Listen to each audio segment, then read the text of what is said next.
하나님 말씀은 열왕기하 8장 1절에서 6절 말씀입니다.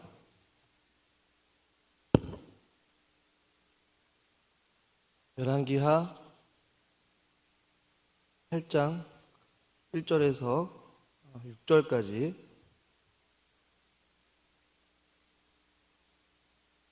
구약성경 573면 혹은 4면 정도 있습니다.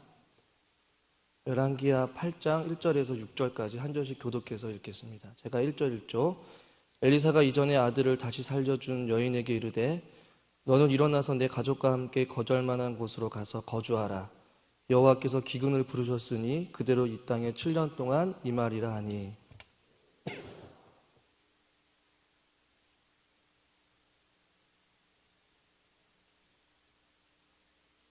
(7년이) 다음에 여인이 블레셋 사람의 땅에서 돌아와 자기 집과 전토를 위하여 호소하려 하여 왕에게 나아갔더라.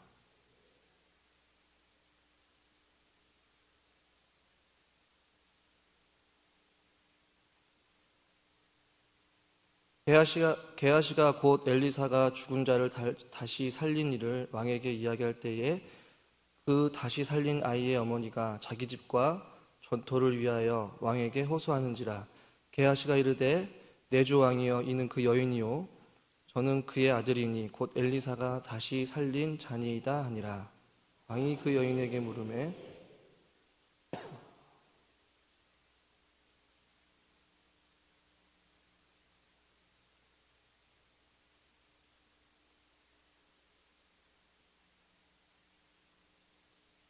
할렐루야.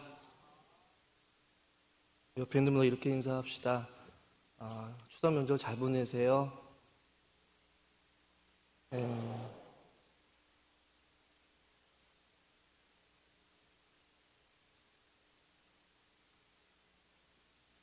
저는 참 오늘 여유롭습니다. 시골 안 가니까 수요일도 설교라 오늘 늦게까지 하려고 작정하고 올라왔습니다. 편안하게 주무실 분들은 주무시고, 이제 웃으신 분들은 조금 감각이 떨어지시는 분이에요. 너무 졸려서 여러분들 졸리는 모습을 보니까 제가 잠깐 그냥 재미나는 이야기 하겠습니다.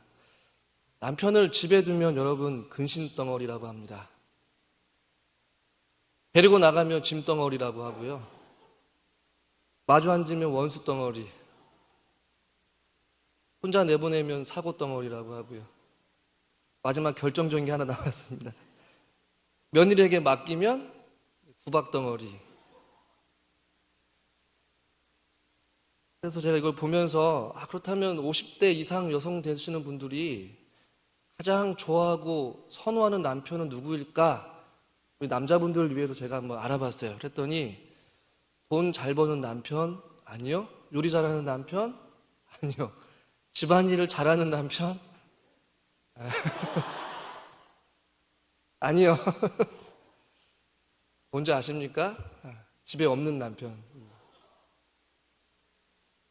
이런 이야기를 하냐면 추석 명절인데 남편 되시는 남자분들은 이제 오랜만에 집안에서 쉬는데 우리 아내 되시는 분들이 눈치 주지 마시고 좀 편안하게 쉴 수 있도록 해달라기 위해서 저를 포함해서 우리 아내가 어디서 듣고 있는지 모르겠지만 저는 한 명의 오늘 여인을 소개하려고 합니다.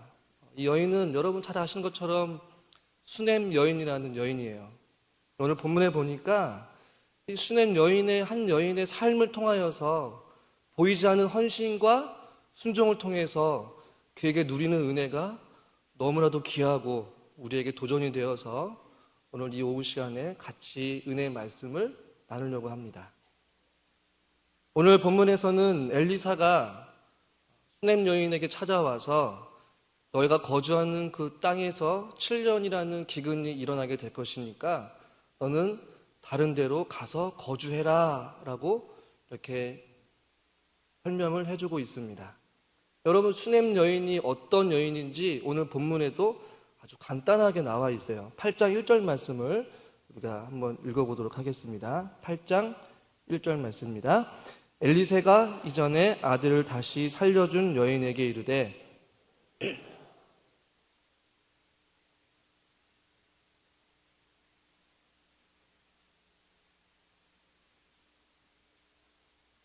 엘리사와 수넴 여인의 관계는 어떤 특별한 관계였던 것 같아요. 7년이라는 그 기근을 알려줄 만큼, 아주 중요한 사실을 알려줄 만큼 엘리사와 수넴 여인의 관계는 아주 각별한 관계였을 것 같습니다. 본문은 아니지만 열왕기하 4장에 보시면 수넴 여인이 엘리사를 어떻게 섬기는지에 대해서 아주 자세하게 나와 있어요. 그 가운데 수넴 여인은 엘리사가 하나님의 사람인 줄 알고 그에게 방도 내주고 음식도 내주고 지나갈 때마다 거기서 투숙하고 먹을 수 있게끔 하나님의 사람이었던 그 엘리사를 너무나도 잘 섬겼던 것이죠. 그래서 엘리사는 그 수넴 여인을 향하여서 이 여인이 우리를 너무나도 세심한 배려를 하는도다라고 열왕기하 4장 13절에 표현할 정도로 아주 세심하고 극진하게 하나님의 사랑을 섬기고 헌신하였던 순종의 여인이었죠. 어떤 이유인지 모르겠지만 수넴 여인은 하나님을 섬기고 그 당시에 하나님의 사람이었던 하나님의 선지자였던 엘리사를 위하여서 세심한 배려를 통하여서 그에게 헌신하였고 그를 열심히 섬겼던 아주 순종의 여인이었습니다. 그런 여인이다 보니까 엘리사가 수넴 여인에게 뭔가 해주고 싶었던 것이었어요. 내가 원하는 것이 무엇이냐 했을 때 수넴 여인은 바라는 것이 없었지만 그의 종 게하샤를 통하여서 그에게 남편은 나이가 많았지만 아이가 없었다라고 이야기를 하자 엘리사가 그에게 아들이 있을 것이라고 말을 하였고 그 다음에 아들을 낳게 되었습니다. 근데 그 아들이 그런 은혜를 경험했는데 오늘 본문에도 보면 그 아들이 갑자기 머리가 아파서 혹은 열병으로 인하여서 죽음을 맞이하게 되죠. 그 죽음을 맞이한 그 수넴 여인의 아들을 엘리사가 다시 살리게 되는 그러한 놀라운 이적을 본문 아닌 다른 본문에서 베풀고 있죠. 그러한 하나님의 은혜를 경험하였던 상황 가운데 엘리사가 이제는 나타나서 수넴 여인에게 찾아가서 하나님께서 나에게 가르쳐 주셨는데 7년이란 동안 기근이 일어나게 될 것이니까 너는 다른 곳에서 좀 살다가 와라 라고 이렇게 알려주는 것입니다. 왜 알려주셨냐 하면 하나님께서 그 한 여인의 섬김과 헌신을 귀하게 보시고 엘리사를 통하여서 그 기근의 어려움을 피할 수 있는 은혜를 허락해 주신 것이죠. 8절 1절을 통해서 우리가 알 수 있는 사실은 하나님을 잘 섬기고 혹은 하나님의 사랑을 향해서 세심한 배려를 하고 헌신하고 순종하였던 그 한 명의 여인을 통하여서 하나님께서는 은혜를 베풀어 주셨다는 것이에요. 아들이 없었던 자에게 아들을 주신 것도 은혜였고 그 아들이 갑작스러운 열병으로 인하여서 죽음을 맞이했지만 그를 다시 살려주신 것도 은혜였는데 하나님께서는 또 다른 은혜를 지금 베풀고 계신 것이에요. 당시에 이스라엘 백성들은 하나님 앞에 패역하였고 바알신을 섬겼기 때문에 하나님의 진노가 극도로 달했던 상황이었어요. 기근이라는 것은 하나의 책망이었습니다. 그런데 그 하나님의 책망을 피할 수 있는 길을 알려주고 다른 곳으로 가라고 지시하였던 하나님의 은혜. 수넴 여인이 이러한 은혜를 지금 받아 누리고 있다는 것입니다. 여기서 우리가 하나 중요한 사실을 깨닫게 되어지게 되는데요. 아무리 세상이 약하다 할지라도 하나님 말씀에 순종하고 하나님을 신실하게 믿으면서 하나님 말씀대로 살아가는 주님의 귀한 백성들은 하나님께서 그들의 갈 길을 지시하여 주신다는 것입니다. 어떻게 살아야 될 것인지 그의 인생에 친히 찾아와 주셔서 간섭해 주시고 그의 앞길을 인도하여 주신다는 얘기예요. 이스라엘 백성들에게 하나님이 관심 있는 것이 아니라 하나님의 사람이었던 하나님께서 보내주신 그 엘리사를 섬겼던 한 지방의 한 여인을 하나님께서 관심을 가지시고 그에게 찾아가셔서 중요하고도 의미심장한 사실을 깨닫게 하여 주시는 것이죠. 7년이라는 기근이 일어나게 될 것이다. 다른 데로 가라는 것입니다. 자, 그렇게 가라고 했을 때에 오늘 본문에 보면 2절에 이렇게 말씀하고 있어요. 우리 2절 말씀도 같이 한번 읽어보도록 하겠습니다. 2절 말씀입니다. 여인이 일어나서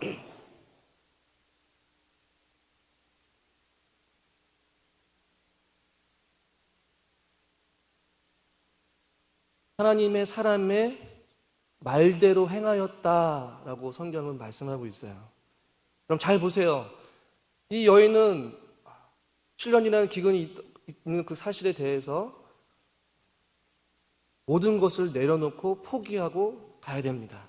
그가 가지고 있는 뒷부분에 보면 그 땅을 찾기 위해서 이야기를 하고 있는데, 자기가 소유하고 있었던 어느 정도의 땅을 포기해야 됐고요. 자기가 거주했던 그 안락한 생활들을 포기하고 가야 됐습니다. 반대로 생각해 보면 안 갈 수도 있었겠죠. 엘리사한테 하나님의 사람이여, 내 아들을 살린 것처럼 다른 방법으로 좀 나를 도와주면 안 되겠습니까? 라고 이야기할 수도 있었겠습니다. 어떻게 보면 기근이 올지도 안 올지도 모르는 상황 가운데 확신이 안 차서 안 갈 수도 있었을 것이에요. 왜냐하면 지금 당장 기근이 일어나지 않기 때문에 1년도 아니고 2년도 아니고 7년이라는 긴 시간 동안 기근이 일어난다는 것은 그의 삶의 경험상 상식적으로 이해할 수 없는 막막한 상황이었던 것이죠. 꼭 집을 떠나야 하는 그런 불편함을 감수하면서까지 내가 떠나야 되나? 하나님의 생각과 우리의 생각은 너무나도 다를 때가 참 많이 있다는 것이죠. 하나님 말씀에 순종할 때가 우리도 참 어려울 때가 많이 있다는 것입니다. 제가 만약에 이 수냄 여인의 입장이었다면 저는 엘리사한테 좀 간청했을 것 같아요. 당신 하나님의 사람 아닙니까?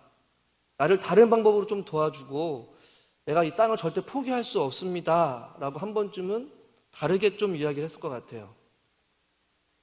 그런데 이 수냄 여인은 오늘 성경에 보면 아무런 얘기 없이 하나님의 사람의 말대로 행하였다라고 말씀하고 있어요. 이 수냄 여인은 과연 어떠한 이유로 인하여서 묻지도 아니하고 고민하지도 아니하고 망설이지도 아니하고 그의 생각과 하나님의 방법이 너무나도 다름에도 불구하고 그 말씀에 어떻게 순종할 수 있었을까라는 의문이 제 안에 계속 들게 되었어요.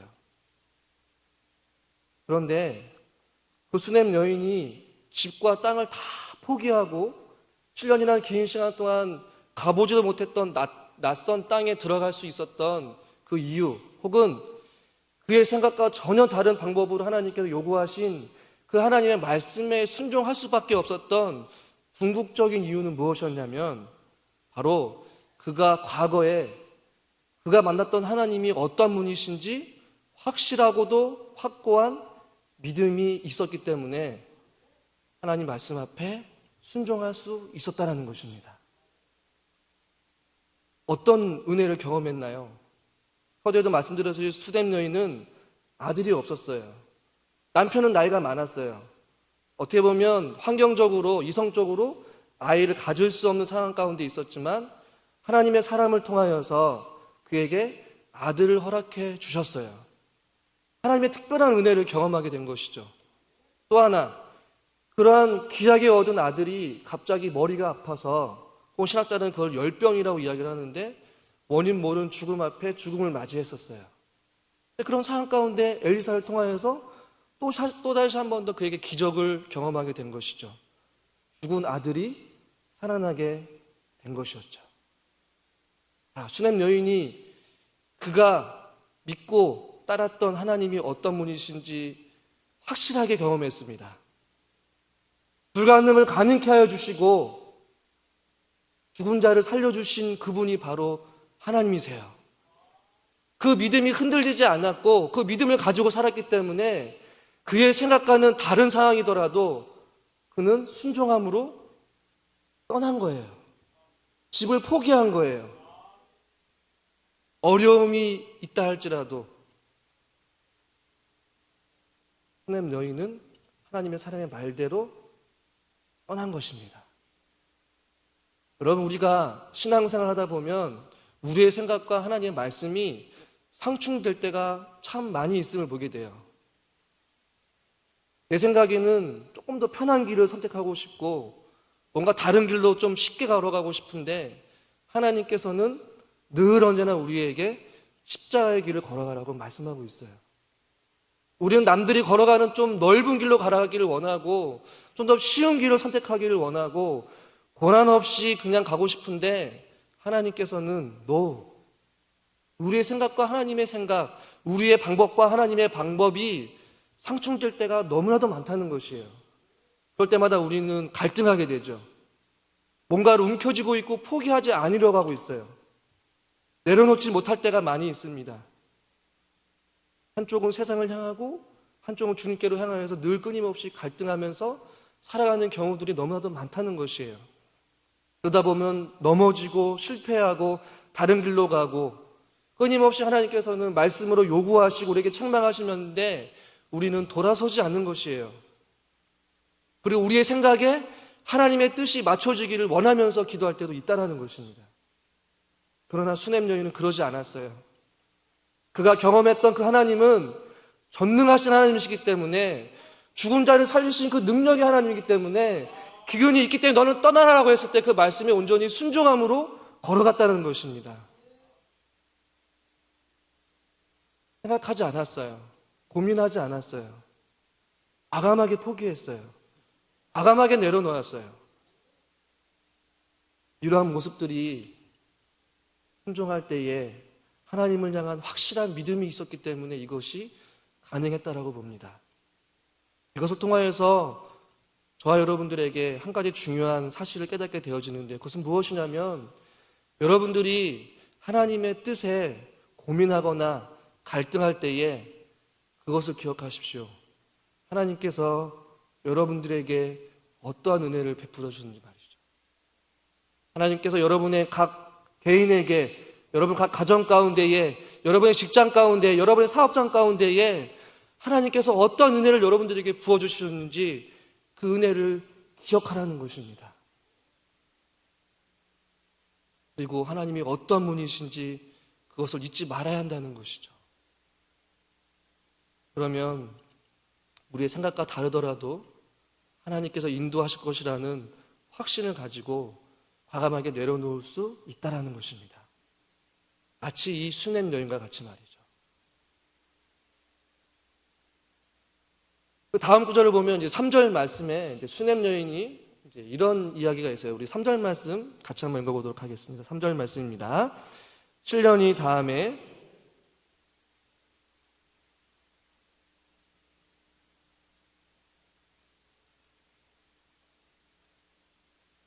하나님 말씀에 순종함으로 나아갔어요. 7년이라는 시간이 되었는데 7년이 다음에 여인이 블레셋 사람들의 땅에서 돌아왔다라고 말씀하고 있어요. 저는 이것을 그냥 지나갈 수도 있지만 이것은 또 다른 순종의 모습이라고 저는 표현하고 싶어요. 왜요? 엘리사가 분명히 7년의 기근이 있다라고 말했기 때문에 수냄 여인은 7년이라는 시간 동안 머물렀어요. 또 하나 7년이라는 시간이 있었기 때문에 블레셋이라는 그 지역에서 어떻게 보면 충분히 정착할 수도 있었어요.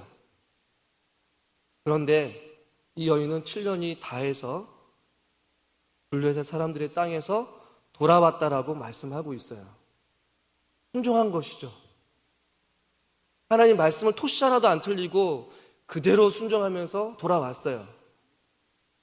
그런데요, 3절에 보니까 순종의 결과가 우리의 예상을 좀 뒤엎어요. 뭐냐면 자기 집과 전토를 위하여서 호소하러 왕에게 나아갔다라고 말씀하고 있어요. 이것은 뭐예요? 하나님 말씀에 순종하면서 자기가 나갔는데 지금 돌아와 보니까 막상 자기가 과거에 소유했던 집과 땅이 없어진 거예요. 또 하나, 호소하러 가는데 이 당시에는 남자가 가야 되는데 남자가 가지 아니하고 이 여인이 친히 왕에게 호소하러 갔다는 얘기는 나이 많은 남편이 죽게 된 것이에요. 하나님 말씀에 순종했는데 남편도 죽어서 없어졌고 이 여인은 집과 땅을 잃어버리면서 다시 돌아오게 된 것이에요. 여기까지만 읽어보게 되면 하나님 말씀에 순종했는데 하나님 말씀을 따르면서 살아갔는데 이 여인에게 찾아온 위기가 있다는 것이에요. 돌아오는데 뭔가 달라질 것 같고 그게 인생이 변화질 것 같은데 땅을 잃어버리고 집을 잃어버리고 심지어 그가 의지하고 살았던 남편도 떠나가게 된 것이죠. 이 여인의 마음을 한번 생각해 보십시오. 하나님께 순종했는데 때로는 우리가 후회가 될 때가 있을 때가 있어요. 다른 사람들은 다 떠나간다 할지라도 우리는 주님 앞에 몸부림치면서 헌신하고 순종하고 몸된 교회를 위하여서 하나님을 위하여서 헌신했는데 그 헌신의 결과가 좋지 않을 때가 있어요. 하나님 앞에 눈물로 호소하면서 시간을 드리고 마음을 드리고 물질을 들여서 주님 앞에 헌신을 했는데 가정이 변화가 없는 것이에요. 은혜가 없는 것이에요. 점점 어려워지고 오히려 믿지 않는 사람들보다 더 어렵게 살아갈 때가 있다라는 것이에요. 이 여인이 지금 그러한 상황 가운데 처해 있어요. 하나님 말씀에 순종함으로 나아갔는데 돌아보니까 그 여자에게 남는 건 아무것도 없는 것이에요. 그런데 이제 이야기가 본격적으로 역전이 됩니다. 4절 말씀을 한번 우리가 읽어볼게요. 4절 말씀 같이 한 목소리 한번 읽어봅시다. 그때에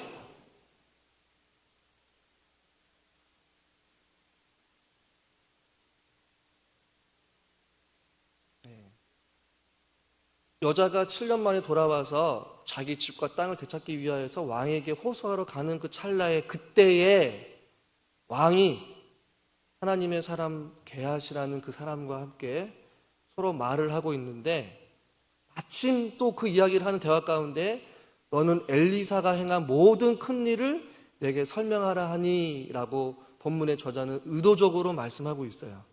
그때에 그 여인이 호소하려고 찾아온 그 찰나에 7년이 지났을 때에 왕이 엘리사의 사원이었던 게하시와 함께 이야기를 하고 있고 마침 또 이야기를 하는데 왕이 엘리사가 행했던 큰 일들에 대해서 궁금해해서 그 일을 설명하라고 성경은 말씀하고 있어요. 여기서 저는 두 가지 의문점이 드는데 뭐냐면 왜 수많은 사람들 가운데 게하시와 함께 지금 왕이 대화를 나누고 있냐라는 것이죠. 또 하나, 왕이 또 궁금한 이야기들이 많이 있을 텐데 왜 하필이면 엘리사가 행한 일들에 대해서 궁금해 했느냐는 것입니다. 이것을 본문의 저자는 지금 말씀하고 있어요. 마침 그때에 게하시와 왕이 만나고 있었고 왕이 엘리사가 행한 일들에 대해서 궁금해하고 있었던 찰나였다라고 말씀하고 있죠. 그런데 5절에 보면 더 기가 막힌 하나님의 드라마틱한 이야기가 펼쳐지고 있어요. 우리 5절의 말씀을 같이 한번 읽어봅시다. 5절 말씀입니다. 게하시가 곧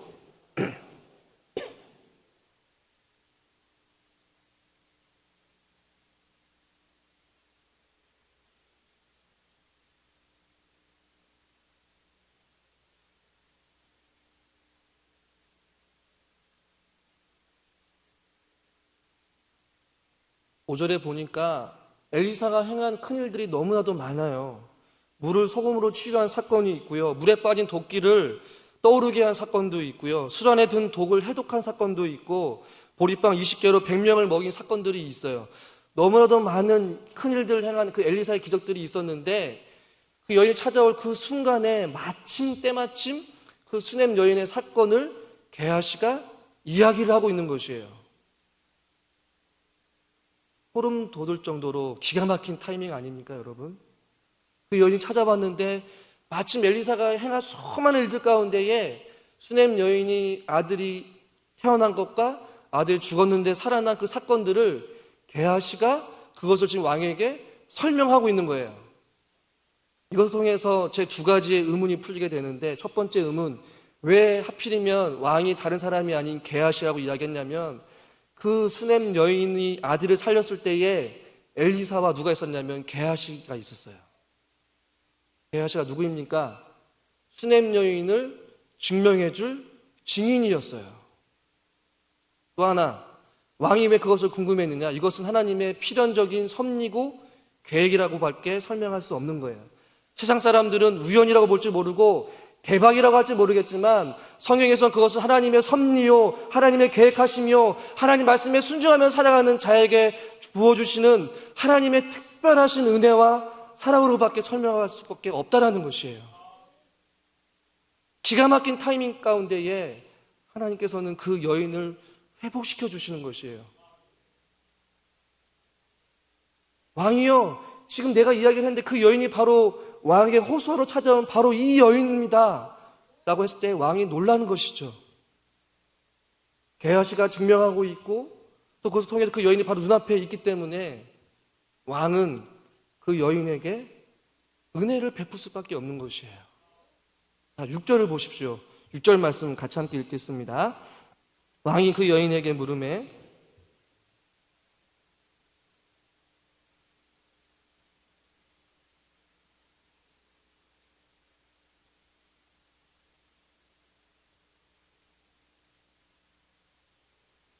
그럼 보십시오. 3절까지는 아무런 소망이 없었어요.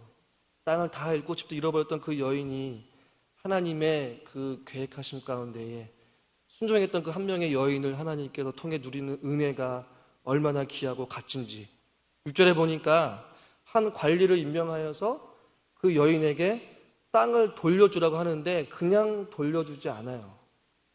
오늘 본문에 보니까 그 여인이 속한 모든 것과 그 여인이 떠날 때부터 이제까지 돌아올 때까지 얻었던 그 밭의 소출을 다 돌려주어라. 할렐루야. 완벽한 하나님의 은혜고 완벽한 하나님의 계획하심 가운데 이 여인은 순종을 통해서 하나님의 풍성하신 은혜를 그의 인생 전체를 통틀어서 누리게 되는 것이에요. 이 한 명의 여인에게 베풀어 주신 은혜 저와 여러분 가운데도 있기를 주님의 이름으로 축원합니다. 이 여인은 대단한 것을 한 것이 아니었어요.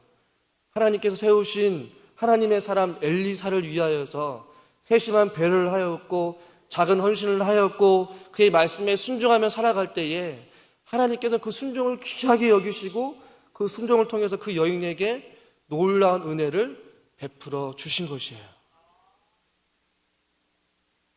C.S. 루이스라는 사람은 이런 이야기를 했어요. 순종은 모든 문을 여는 열쇠이다. 우리가 주님 앞에 순종함으로 나아갈 때에 하나님께서 우리의 생각보다 우리가 기대했던 것보다 더 큰 하나님의 은혜를 예비하고 계신 줄 믿으시길 바랍니다. 마지막 하나 더 말씀을 살펴보고 말씀을 정리하려고 하는데요. 수많은 이 열왕기 상하에는 수많은 왕들이 나오고 있어요.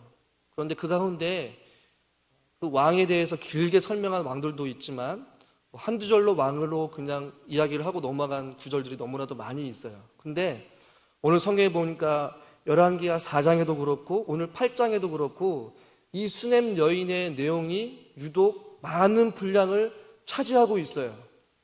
이것이 저에게는 의문이었어요. 많은 왕들도 많이 있었는데 왜 굳이 이름도 정확하게 모르는 그냥 수넴 여인이라고 했던 이 여인의 삶의 모습들을 왜 많은 분량을 걸쳐서 성경에 기록했을까라는 것입니다. 본문의 저자의 의도가 있어요. 이 본문을 읽고 있는 이 사람들은 나중에 바벨론 포로에 잡혀갔다가 풀려나게 된 이스라엘 백성들이었어요. 그런데 왜 이런 수넴 여인의 이야기를 했냐면 이스라엘 백성들에게 하시고 싶었던 하나님의 뜻이 있었다는 것이에요. 무엇이냐면 하나님께서 계속해서 이스라엘 백성들을 통하여 하나님의 선지자를 통하여서 너희는 바알신을 섬기지 말고 나 하나님만을 섬겨라. 너희들이 돌아왔으면 좋겠다. 너희들이 순종했으면 좋겠다. 신앙의 순교를 지키며 살아갔으면 좋겠다. 너희들이 거룩하게 살아갔으면 좋겠다. 나 하나님 여호와를 경외하면서 신앙의 정절을 지키면서 바알을 섬기는 것이 아니라 하나님을 섬기며 살아갔으면 좋겠습니다라고 이야기를 수많은 선지자를 통해서 이야기를 하고 있는데 이스라엘 백성들은 돌아서지 않는 것이에요. 듣지 않는 것이에요. 순종하지 않는 것이에요. 말씀대로 살아가지 않는 것이에요. 결국에는 이스라엘 백성들이 바벨론 포로로 끌려가게 되고 땅을 다 빼앗기게 됐어요. 그런데 이 여인은 하나님 말씀에 순종할 때에 7년 만에 다시 돌아와서 그 땅을 되찾게 되었어요. 이스라엘 백성들은 여러분 참 재미나게도 70년 만에 다시 그들의 땅을 회복합니다. 여러분 7년과 70년 뭔가 연관이 있지 않을까요? 저는 숫자의 의미를 따지기보다는 하나님께 이 한 명의 여인을 통하여서 이스라엘 백성들에게 그들의 뼈아픈 추억과 뼈아픈 일들을 다시 한번 되돌아보면서 한 명의 여인이 이렇게 순종하며 나아갈 때에 그의 땅을 회복시키고 그의 가정을 회복시켜 주시고 그의 인생에 하나님의 특별한 은혜로 말미암아 그를 보살펴 주셨듯이 이스라엘 백성들 너희들이 하나님 앞에 회개하고 돌아오고 주님 앞에 순종하며 살아갈 때에 더 큰 하나님의 은혜가 임하지 않겠느냐, 이것을 하나님께서는 이스라엘 백성들에게 말씀하고 싶었던 것입니다. 저와 여러분들에게도 지금 이 수넴 여인의 삶을 통하여서 지금도 저와 여러분들에게 말씀하고 있습니다. 한 사람의 작은 순종을 통하여서 하나님께서 그 여인에게 베풀어 주신 은혜는 너무나도 크다라는 것이죠. 우리 개인이 또 우리의 가정이 주님 앞에 순종하며 나아갈 때에 하나님께서 부어주시는 그 풍성한 은혜를 기대하시고 순종함으로 여러분 각 개인이 충만하신 하나님의 은혜를 받아 누릴 수 있기를 주님의 이름으로 축원합니다. 이 말씀을 생각하면서 좀 시간이 지났지만 같이 함께 말씀을 찬양으로 고백하고 잠깐 기도하고 말씀을 마치려고 합니다. 주님 말씀하시면 내가 나아가리라. 주님 뜻이 아니면 내가 멈춰서리라. 나의 가고 서는 것 주님 뜻에 있으니 오 주님 나를 이끌어 주시옵소서. 뜻하신 그곳에 나 있기를 원하고 이끄시는 대로 순종하며 살리니 연약한 나의 영혼을 통하여서 일하여 주시고 수넴 여인에게 베풀어 주신 그 은혜가 내 개인 가운데, 우리 가정 가운데에, 우리 교회 가운데 있을 수 있다라고 그 소망한 마음을 품고 같이 찬양하고 기도하고 마쳤으면 좋겠습니다.